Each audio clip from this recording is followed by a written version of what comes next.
Okay, everyone, I want to answer a listener question today about worry. I think this is so prevalent for all of us. I woke up this morning and was thinking about some things. It took me a little bit of time to realize that I was actually worrying, which is one of the first things I want to talk about, is how we even understand what we're doing and then what to do about it. So, what do we do with worry? What do we do with dealing with that in our everyday life? First of all, I think it's really, really prevalent in all of us.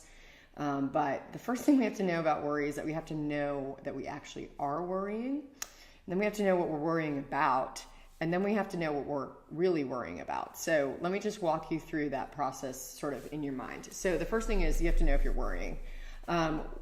Oftentimes, we're all in a running script in our head all the time. We've got our to-do lists, we've got things to think about, we've got plans to make and things that need to be accomplished. But there's a little difference between planning and worrying, but there's a gray area in there. Planning is got a settled confidence to it. There's a sense that planning is not owning me.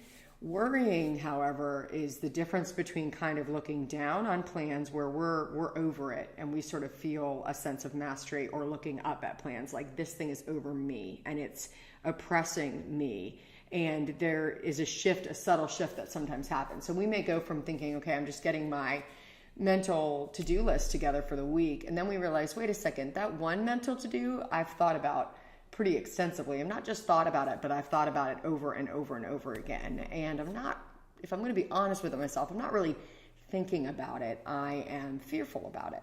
So that's what I mean about what are you worried about? So if we first have to know that we're worrying, and usually just doing kind of a mental scan and becoming aware that I might have some streams of thought that I continue to return to again and again.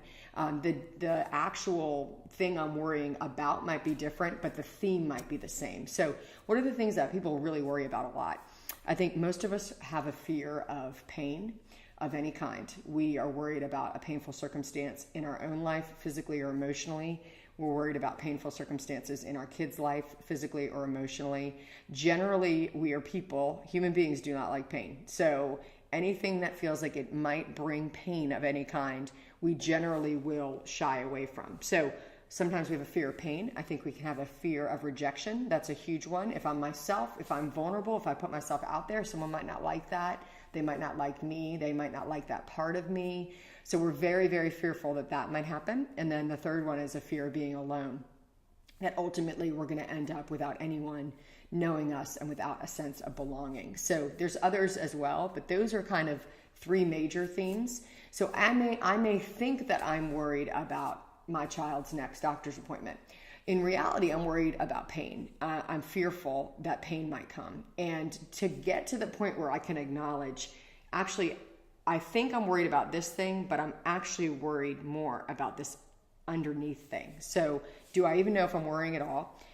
What am I worrying about? And trying to name that. And then when I think about what I'm naming, what's actually underneath it? What feeling am I worried about experiencing? What circumstance am I worried about happening? And the reason that I bring that to your awareness is because so often we can live in this level of superficial life where we just move from one thing to the next, and we move from one worry to the next, when in reality we've never addressed some of the deeper issues. So if I have such a grave fear of rejection because of something in my past that I've never dealt with, I'm going to continue to guard my heart in ways that don't allow me to feel like I'm actually my full self over and over and over again. But I may not even realize that I'm doing that if I've never stopped to say, wait a second, what's really underneath this?